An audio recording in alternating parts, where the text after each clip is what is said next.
Code 33 multibagger stocks మీరు find out చేయాలి అని అనుకుంటే మార్క్ మినర్విని రాసిన ట్రేడ్ లైక్ ఏ స్టాక్ మార్కెట్ విజార్డ్ అనే బుక్ లో ఈ కోడ్ 33 గురించి చాలా క్లియర్ గా ఉంది. జనరల్ గా మీరు ఒక ఇన్వెస్టర్ అయితే చాలా సార్లు మీకు ఈ విషయం జరిగే ఉంటుంది. మీరు ఒక స్టాక్ ని ఒక 50,000 రూపాయలు పెట్టి కొంటారు. అది 60,000 లేదా 70,000కు వెళ్ళినప్పుడు ఒక 10,000 20,000 ప్రాఫిట్ వచ్చింది అని చెప్పి అందులో నుంచి ఎగ్జిట్ అయిపోయిన తర్వాత ఒక 2 to 3 years తర్వాత చూస్తే ఆ డబ్బుల్ని మనం ఎగ్జిట్ అవ్వకుండా ఉంటే 5 lakhs 10 lakhs కూడా అవుతూ ఉంటాయి. అయ్యో నేను అనవసరంగా ఎగ్జిట్ అయిపోయానే అని చాలా మంది ఫీల్ అవుతూ ఉంటారు. అయితే యూజువల్ గా ఎలాంటి స్టాక్స్ మల్టీ బ్యాగర్స్ అవుతాయి అనడానికే ఈ కోడ్ 33ని మనకి మార్క్ మినర్విని ఎక్స్ప్లెయిన్ చేశారు. అయితే ఈ కోడ్ 33 గురించి వీడియో చేద్దామని నేను అనుకున్నప్పుడు ఆల్రెడీ యూట్యూబ్ లో చాలా మంది దీని గురించి వీడియో చేసే ఉంటారు అని అనుకున్నాను.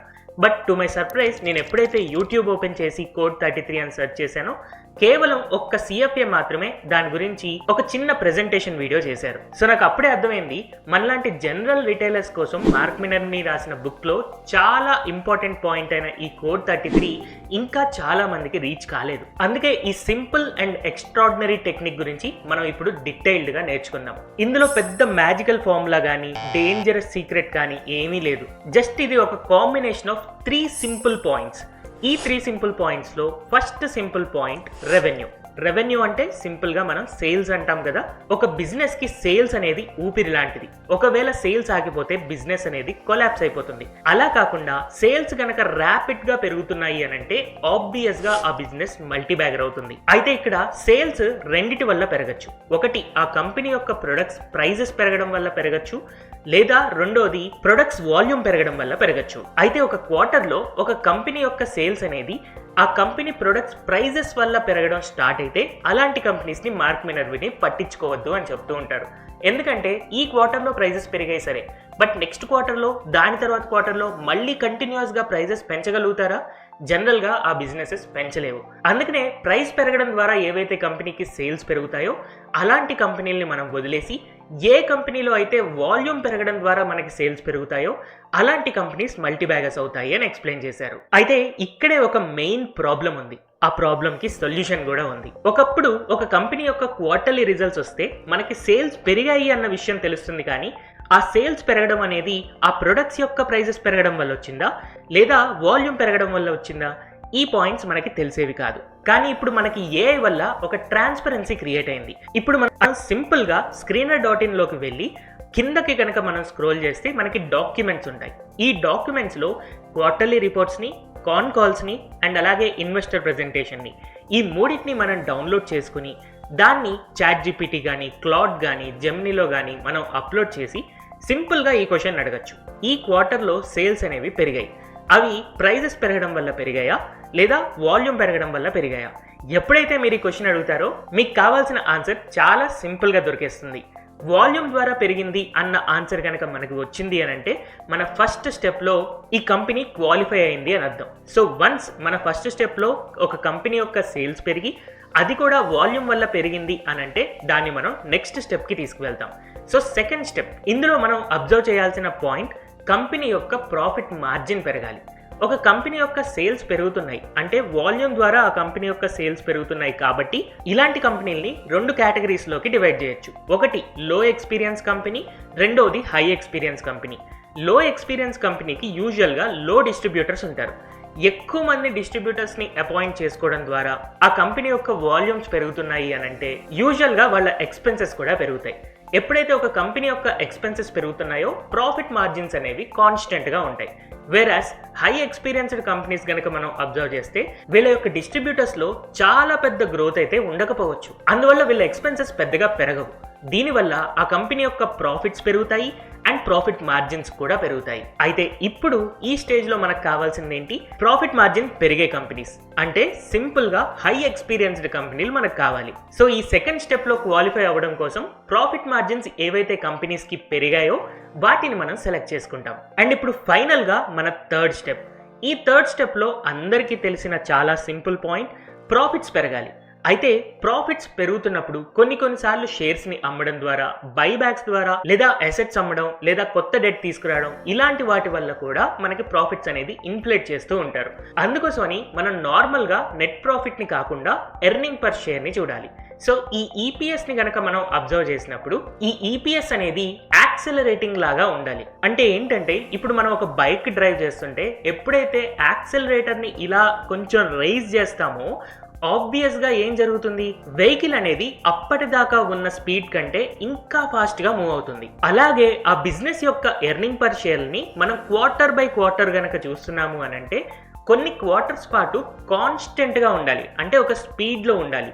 దాని తర్వాత దానికి యాక్సెలరేషన్ వచ్చి నెక్స్ట్ లెవెల్కి మూవ్ అవుతూ ఉండాలి. సో ఇలాంటి యాక్సెలరేషన్ మనకు కనిపించినప్పుడే ఆ కంపెనీలో మనం ఇన్వెస్ట్ చేయాలి. అయితే ఇక్కడ మార్క్ మినర్విని చెప్పింది ఏంటి అంటే కేవలం జస్ట్ 2 క్వార్టర్స్ చూసి మనం డెసిషన్ తీసుకోకూడదు.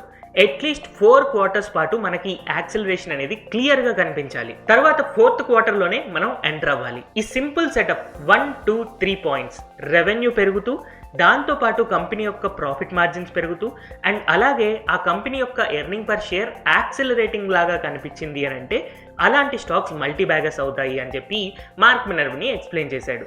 అయితే ఎనీహౌ నేను వీటిని ఒకసారి చెక్ చేద్దాము అని అనుకుని నా పోర్ట్ఫోలియోలో ఉన్న ఒక స్టాక్ని నేను చూశాను. ఈ కంపెనీలో నేను లాంగ్ బ్యాక్ ఇన్వెస్ట్ చేశాను. బట్ ఎనీహౌ ఆ కంపెనీ పేరు ఇంపార్టెంట్ కాదు, మనకి ప్రాసెస్ ఇంపార్టెంట్. ఈ కంపెనీ యొక్క రెవెన్యూని 2024లో ఒక 4 క్వార్టర్లు నేను అబ్జర్వ్ చేసినప్పుడు ఫస్ట్ రెవెన్యూ పెరుగుతూ ఉంది. తర్వాత చాట్ జీపీటీలోకి వెళ్ళి ఆ క్వార్టర్లీ రిజల్ట్స్ ని అప్లోడ్ చేసి సేల్స్ పెరగడానికి రీజన్ ఏంటి అని అడిగినప్పుడు క్లియర్ గా వాల్యూమ్స్ అని అర్థమైంది. తర్వాత స్టెప్ లో ఆ కంపెనీ యొక్క ప్రాఫిట్ మార్జిన్స్ పెరగడం చాలా క్లియర్ గా కనబడుతుంది.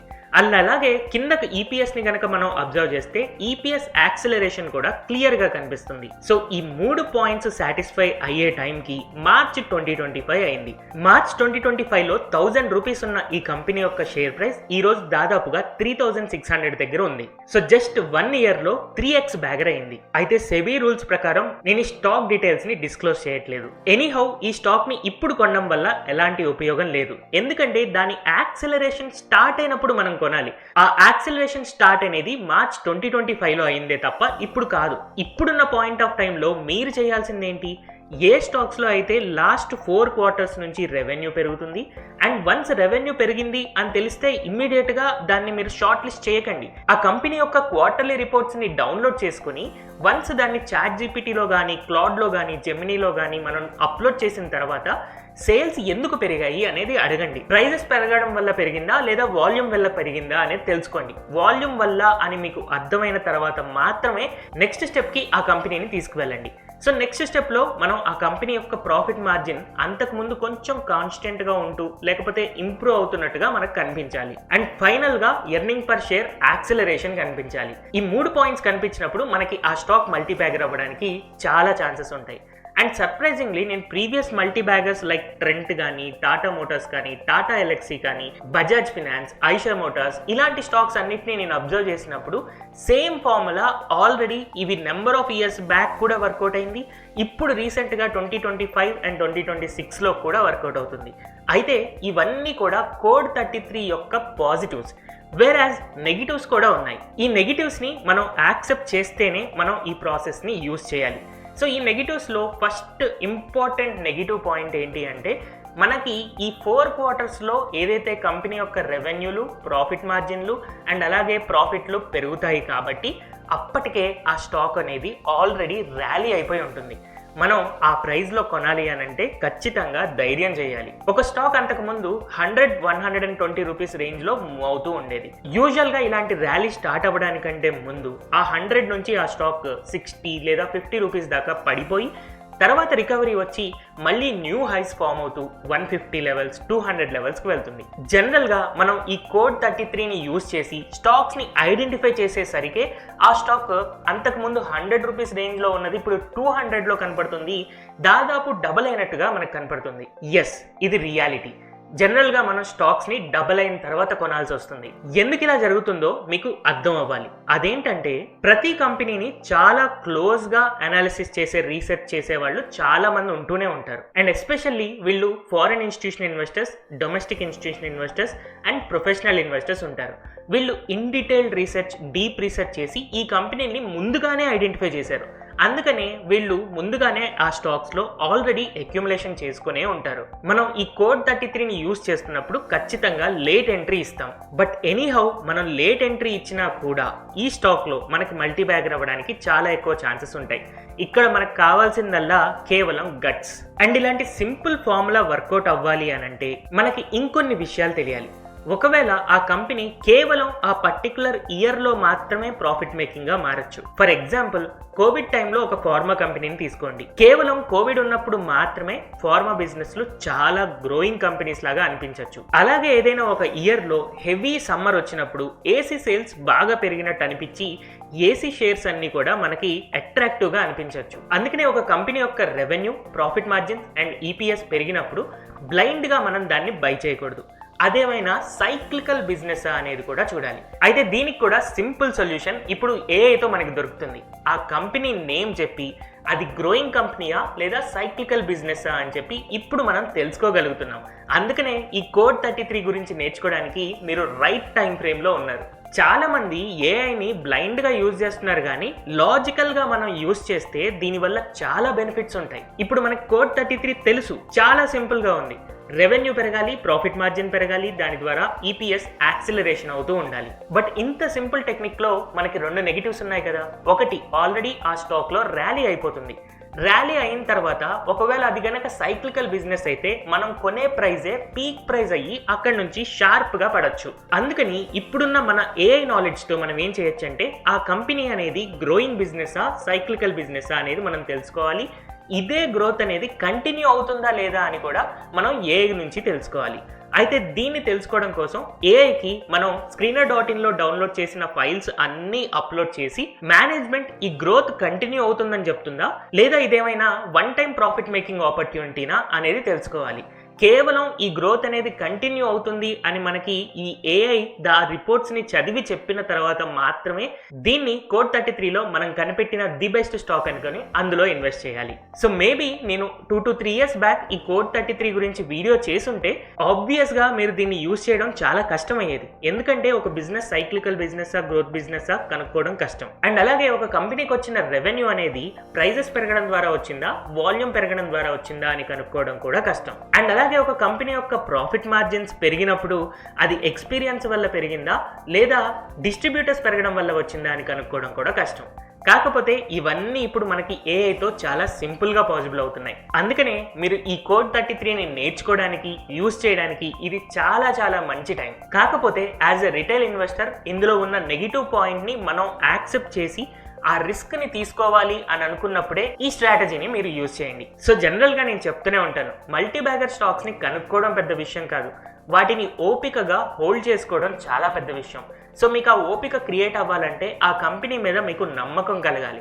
ఆ నమ్మకం కలగడం కోసం ఎవరో యూట్యూబ్ వీడియోలో చెప్తేనో లేదా టెలిగ్రామ్ మెసేజ్లో పెడితేనో యూజువల్గా మనం ఒక స్టాక్ని కొన్న తర్వాత 20-30% ప్రాఫిట్ రాగానే అమ్మేస్తాం. అలా కాకుండా మీరు కూర్చొని ఈ కోడ్ 33తో వర్క్ చేసి దాని quarterly reports, con calls and presentations download చేసి ఏఐకి ఇచ్చి మనకు కావాల్సిన క్వశ్చన్స్ అడిగి ఆన్సర్స్ అర్థమైన తర్వాత మనం ఇన్వెస్ట్ చేస్తున్నామంటే దీనికోసం మనం కొంత వర్క్ చేస్తున్నాం.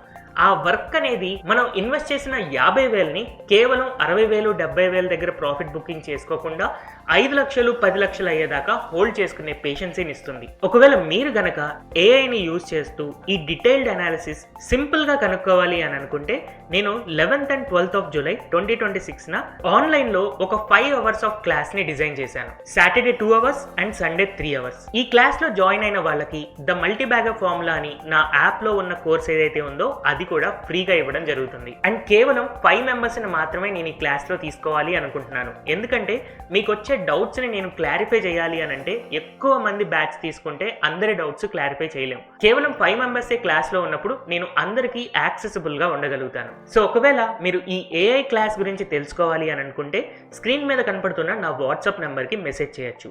దీని ఫీజ్ 4,000 రూపీస్. ఎలాంటి డిస్కౌంట్ ఉండదు. అండ్ ఒక విషయం ఏంటంటే మీరు 5 hours అనుకున్న క్లాస్ 7 hours 10 hours కూడా అవ్వచ్చు, కానీ 4 hours 3 hours లో కంప్లీట్ అవ్వదు. And additionally the multi bagger formula course ఏదైతే ఉందో అది మీకు లైఫ్ టైం ఉంటుంది. సో ఎవరైనా ఇంట్రెస్టెడ్ అయితే నా వాట్సాప్ నెంబర్ కి కాంటాక్ట్ చేయొచ్చు. ఎనీహౌ మీరు ఒక స్టాక్ మార్కెట్ బిగినర్ అయితే ఈ కోడ్ 33 చాలా సింపుల్ గా మీకు అర్థమై ఉండాలి. దీన్ని యూజ్ చేసుకుని మల్టీ బ్యాగర్ స్టాక్స్ కనుక్కోవడం అనేది మీకు ఈజీ అయిపోయి ఉండాలి. అండ్ ఫైనల్ గా ఒక్క విషయం గుర్తుపెట్టుకోండి, కేవలం కోడ్ 33 లాగా ఉంటేనే మల్టీ బ్యాగర్ అవుతుంది అని కాదు, వేరే స్టాక్స్ కూడా మల్టీ బ్యాగర్స్ అవ్వచ్చు. మల్టీ బ్యాగర్స్ కనుక్కోవడానికి ఎన్నో మెథడ్స్ ఉంటే అందులో కోడ్ 33 అనేది one of the method. And ఈ వీడియోలో మీకు ఆ కోడ్ 33కి సంబంధించిన పాజిటివ్స్ అండ్ నెగిటివ్స్ రెండు అర్థమయ్యాయి అని అనుకుంటున్నాను. దీని గురించి మీరు ఇంకా తెలుసుకోవాలి అని అనుకుంటే trade like stock market wizard book ని చదివినా కూడా దీని గురించి మీకు ఇంకా మంచి డీటెయిల్స్ తెలుస్తాయి. హోప్ ఈ వీడియో మీ అందరికీ హెల్ప్ఫుల్ గా ఉంది అని అనుకుంటున్నాను. Thank you everyone for watching this video. ఈ వీడియో కనుక నచ్చినట్టయితే don't forget to like, share and subscribe to Telugu stock channel.